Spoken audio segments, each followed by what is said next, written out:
Hi, and welcome to another edition of Newsmakers, Journal of the Vaccine Year. I'm Jerry Roberts. It is Friday, April 23rd, and we are joined by our all-star panel of top local journalists, Jade Martinez-Pogue from Newshawk, Nick Welsh, Santa Barbara's top local columnist and executive editor of The Independent, and Josh Molina, who works for his own brand. Thanks for all. You finally got it right, Jerry. Everybody, thanks everybody for coming. All right, Jade, give us an update on what's with COVID. I guess you finally managed to move us into the orange tier. Is that right? Yes, single-handedly. That was all me. Yeah, so we're in the orange tier. It's not too different from being in the red tier. Just loosened restrictions on indoor capacity. I think dining's 50% now indoor, movie theaters 50%. There's new guidelines for gatherings too, private gatherings and conferences and weddings. I don't have those numbers are they change based on. Yeah, sure do. And so how many, do we only have one more tier to go? Yeah, so yellow is the last tier, the highest tier, I guess. Or lower. But Newsom said that the tier system should completely be gone by, I think, July. So we'll see if we reach that before then, or because he believes that there'll be enough vaccinations, we'll have herd immunity. But we've only got what, like you said, 25% or something in about 26.5 vaccinated. Wow, that's and there's appointments that are waiting, right? I mean, people aren't going out for the vaccine. Yeah, they had to open some up to walk in or drive up clinics with no appointments a few days ago, because there's just unfilled appointments and they have to get these doses out or they'll go to waste. Yeah, I think there's a lot of vaccine hesitancy that nobody is talking about, and it's going to be a challenge for the county about how they're going to make that happen. And then you authored the COVID newsletter this week. That's a pretty good little product, I have to say. What's involved in doing that? It's good because it breaks everything down and you don't have to ask all my dumb questions. Yeah, so basically we started those 3 weeks ago. We alternate who gets to write them each week. There's certain categories that will always include, like the vaccine tracker or by the numbers that just looks at local case rates and hospitalizations and stuff. But then we get a little bit of freedom to pick our own sections each week that will be changing based on, the week's headlines of COVID or what people are talking about. Yeah. So what did you pick? What did you pick? I did something about the schools being back in person because our colleague Brooke, she's actually able to go onto campus at Dos Pueblos, we haven't been able to do that in a while. So that was cool. And I did what you can do once you're fully vaccinated. Yeah, that was very helpful. I thought that was great. And I like that whole newsletter format. And of course, don't forget to subscribe to the Newsmakers with JR, plenty of free parking newsletter. So elsewhere in COVID, Nick, now we have a couple of heroes on our city council, Manhattanization, Megan Harmon and Oscar Gutierrez, who put forth a proposal for hero pay for grocery workers. What's that all about? So basically, this was an idea that 30 other cities in California have already done. And the idea is that you give grocery workers and pharmacy workers, like CVS and Rite Aid, a $5 an hour bump in pay for 120 days, because they have been exposed to a lot of people who may not be infected and have had to work and sort of be ground zero in the lives of a lot of people who might be suspect. So wait, so the government would require these private the city of Santa Barbara would require the grocery stores within its jurisdiction to do this. I know you have asked about this before. I talked to City Attorney Ariel Salon. He said that is very legal. It's not a well within the law, and likewise, even if it intercedes in a bargaining contract between a union and a company, the local governments still have the authority to do this. The idea being, the justification here is that these companies have made massive profits, 40% on average, in the first 2 quarters of last year, while their workers have seen on average 1.11% bump in pay. And so this industry is seen as separate and distinct from everybody else because they made so much money. But the companies don't think that the city has the right. I'm a little surprised by the city attorney. I mean, he's usually Mr. Libertarian Capitalist. This is definitely skirting on the edge of communism here, isn't it? Well, that's one way to put it. And I mean, the city is trying to get this passed, the city council is trying to get this passed as an urgency ordinance, which means you get to sort of blow by a lot of the sort of procedural rigmarole. But that requires a 5-vote supermajority, since one of the council members actually works in a grocery store, Eric Friedman. He's not going to be able to vote. So that means you got to get 5 out of 6. And 2 of the council members were asking us questions that have some doubts. And so in order to get this passed, you have to make the finding that it is in the imminent need for the city's peace, tranquility, preservation of life, liberty, and happiness.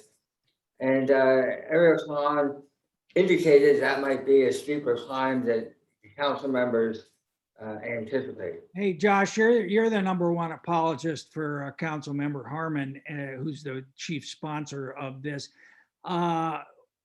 We just heard Jade say that, all the tiers are going away. We're heading toward herd immunity. Why now isn't this just a big political performative act by Megan and Oscar? Well, I think that the issue that is worth talking about is how much of this is for political purposes. We know that most of the grocery store workers are unionized when we're talking about the big chains, okay?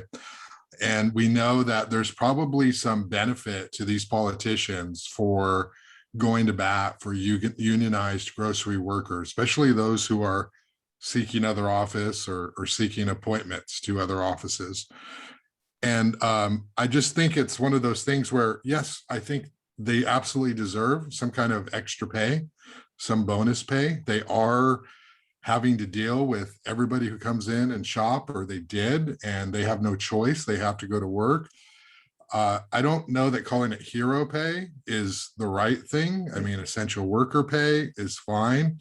And I guess I'm a little bit like, I feel like if journalists, let me just say, if journalists were represented by unions, which they're predominantly not, I think these politicians would be going to bat for journalists too. So I have a little bit of frustration with the fact that they are saying we need to do this because it's the right thing. But what about all the reporters who are out there who've been working, covering the pandemic? I know Nick is not taking a day off, and I've seen him out there working practically 7 days a week. I never took a day off during the pandemic. I'm sure Jade is the same way. Of the Teamsters Union.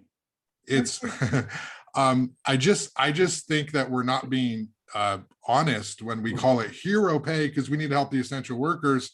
There's a political benefit to helping the unionized grocery store workers, and there's no benefit to helping the journalists who are out there doing the same thing. Now, I don't know that it's the right thing for government to say you've got to pay $5 extra an hour. That seems like a lot. And I know they're targeting the big chains, and they could probably afford it, but I just feel like it's a very tangled, complicated issue. And of course, I do think grocery store workers should make extra money for what they've had to do. But here we are at the end. Hopefully, this feels like a little bit of a payback. And I would be a lot more impressed by our visionary members of the city council if they did this back in June, July, August, September, October, November. I don't know. Feels like it's just odd.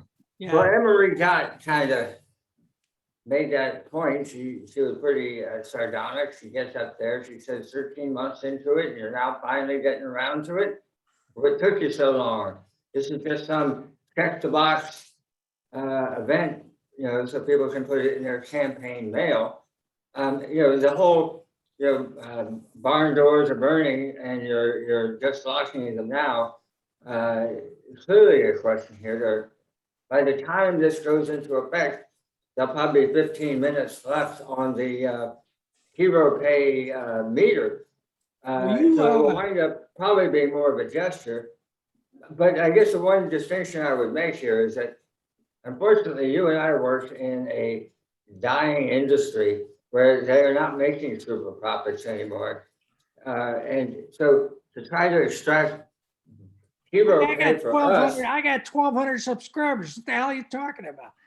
Dying in. Oh, come on. I'm sorry. I didn't to mean. get hero pay for us is getting blood out of a turnip. Whereas, the grocery stores, at least early on, they were making, and Kroger especially, Kroger was making somewhere in the 90 to 100% increase in profits. And Kroger is obviously the parent company for Ralph's, Yeah. who I think are kind of the big villains in all of this. Yeah. Jade, have you been out and about the whole time? Do you agree with Josh that all reporters deserve hero pay here too? I think we should. We're the one getting the news to the people. No one would know what's going on if it weren't for us. Yeah. But I mean, when we were all running scared back in, April, March, I mean, we were covering the story, but I'm not advocating for hero pay for journalists, but I'm just saying that It sure sounded like you were. I'm just saying that it's disingenuous to say that there's no political benefit to the elected officials who are specifically targeting a group that is largely unionized and largely will help them financially down the road. Yeah. Sounds to me like what you were saying there is that Megan Harmon is doing this so that the unions will lobby on her behalf for the Coastal Commission position. That's what I heard you say. Nick, I don't spend a lot of time with the insider baseball Oh, come on, political stop. appointment issues. I like to stay up here on what we all care about. Okay. Stop, yes, and have deniability. Oh, man. All right, Josh, that mysterious closing of the Biltmore by Ty Warner has taken, there's a new twist in that, where the workers, I guess, have hired a top attorney to sue. What's going on? Yeah, Bruce Anticuni, who's employment law specialist and attorney, who's represented a lot of employees locally and win big cases, is representing employees of the Four Seasons, and they're going to go to a mediation April 30th. And I think it's pretty much like a formality that they're going to have to do this first. And essentially, they're saying, "Hey, you guys been close." What you mean before suing? Before some side of actual lawsuit. They basically have said, we've been closed for 13 months. You furloughed us, which means you're not giving us any money. Technically, we've been laid off. It's been far more than the law says, which is 6 months. Pay us. And the Four Seasons so far is, they're kind of silent on all of that. So they're going to go to court, and it's a big sort of deal. All kinds of rumors that, I wouldn't even say they're rumors. It's just that people don't want to go out and on the record sort of saying that these things are true. But, there's various perspectives. Some say he's trying to wait out the Four Seasons contract so you can get in another operator. So Ty Warner owns it, but the operator is Four Seasons. The contract goes through 2000. Oh, well, that's the first thing that that's the first thing that would explain the mystery about why he's shut it all down. That would make sense. What about the Jeff Bezos conspiracy theory? I don't deal with conspiracy theories, Nick. Why don't you tell us about that one? What's the Jeff Bezos conspiracy? Oh, that this is all sort of preliminary foreplay so that Jeff Bezos can somehow swoop in and take over the Biltmore and Coral Casino. Really? Again, as Josh says, there's not even real smoke here. But Bruce Anticuni's a pretty high-powered attorney. He had a piece of the news press thing, as I recall, and he's not nobody. That's a pretty substantial amount of legal firepower they got. Yeah, and I'm sure he's contracting with other attorneys who specialize in this. There's a lot to be had here going up against Ty Warner, and he put out a news release, Anna Cooney, which is talking about Bill Gates owning part of Four Seasons, and lots of money here to tap into. Yeah, yeah. And he works on a contingency, I think, probably for this. So he's got to think that he's got a good chance. All right, on everybody, Nick, as you recall, I wrote 5 years ago in your newspaper that we were in 1,000-year drought. And despite, those who claimed we weren't, it continues. So water is back high on the agenda. Jade, you had a piece about the Board of Supervisors taking a vote to be able to buy and sell more water more easily. What was that? Yeah. So this amendment, it's called the Water Management Amendment. It's come before the board 2 or 3 times before, and wasn't approved, but it essentially gives the Central Coast Water Authority, CCWA, the ability to purchase and sell water from other state water contractors. And before, they would have to do just exchanges. So we could borrow water, but then we'd have to give water back. So it created kind of this water debt. It's like a water credit card is how they described it. So now that since it's been adopted, we have the power to outright purchase and sell water. It was a bit controversial because the CCWA didn't want any conditions on the sales of water outside of the county, but the Board of Supervisors, I think the conditions are they have to offer it to one of the local water authorities first within the county, and then it has to meet certain criteria and be approved by the Board of Supervisors before being able to sell water outside of the county. So Nick, you're the world's leading authority on the CCWA, as I recall. So as a practical matter, what does this mean in terms of water bills and, conservation demands by local government stuff? Well, I don't know the exact implications, but the water that they will be able to buy from outside of the county will be sold at whatever the market will bear. So they will be getting their water a lot more expensively, I would imagine, than they were paying before, which was somewhere around $450 an acre foot. I'm hearing numbers like 1,000 to 1,200, much more than that. So we'll be paying more for the water outside the county. So that will somehow translate into higher water rates. The inability or the difficulty to sell water, which the water agencies and CCWA wanted to be able to do, that would offset the cost of desal, for example, or other sorts of projects. And while theoretically they might be able to do that, it's going to be much, much harder. And a lot of the water agencies, Santa Barbara cities in particular, kind of said, hey, we went through the last drought, we managed it just fine, there was no problems. Who the hell are you to stick your nose into our tent and tell us how we're supposed to do business? They were getting fairly offended. So their ability to offset costs will be reduced in terms of their ability to sell. So to the extent that it's going to have an impact on costs, it's definitely going to go up.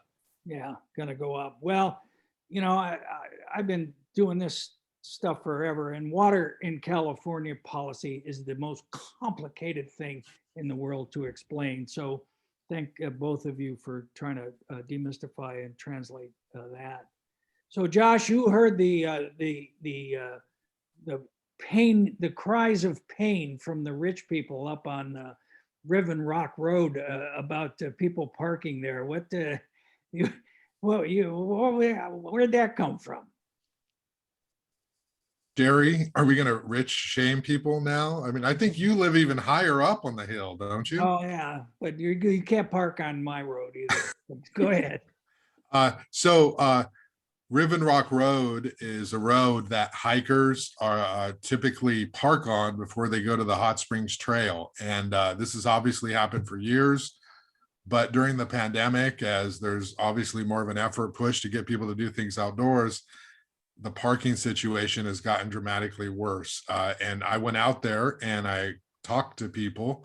And the interesting thing is that the homeowners, because there's so many people who are parking on the street now, they're having difficulty getting in and out of their homes. And yes, we can say the rich people, but I mean, if you can't get into your homes, whether you live in a gated community or not, you're going to be upset. So they're upset. There's also a lot of people are dumping trash. There's a lot more partying, a lot more partying on the hot springs. Apparently, social media, somebody posted something that kind of went viral. And so the hot springs is a very popular destination that people are finding on social media. So I went out there and spent a day. Coincidentally, the CHP started giving warnings, and I got my warning ticket here. Really? And I was not happy, but then I was happy because it's just a warning. I don't actually have to pay anything. So you parked on the street, but over the white line that they painted? There's no place to park, Jerry. Like you have to park on the street if you want to do anything. The 4 spots that are designated are taken, and I got there like 8:30 in the morning, and it's already pretty busy. So I parked there, and then the CHP guy showed up, and he started putting these on the cars, and the people were very upset. So can you imagine coming back from your hike and you see these things and you're freaking out? If you, for years, you've been able to park there with no problem. So it was quite the buzz. The thing is that Prince Harry, Meghan Markle, they live in the area. The paparazzi's been hanging out on the street.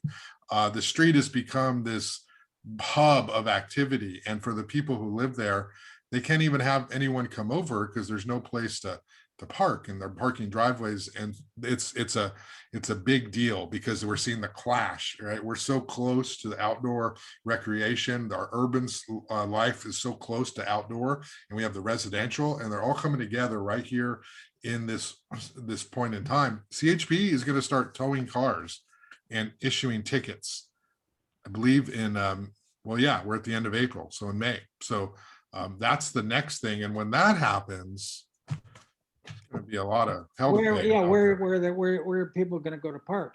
Where are they going to? Oh no, I mean the board of supervisors needs to get involved. I know your favorite. Whose district is that?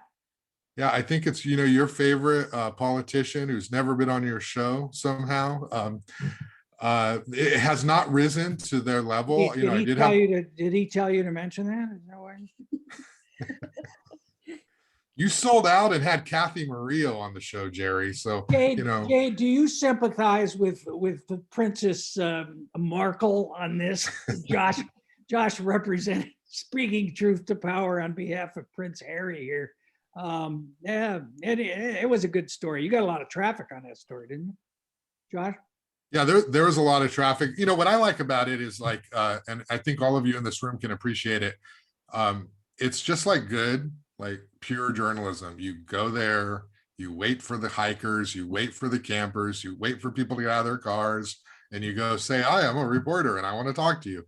And then you also do that with the homeowners, the CHP there.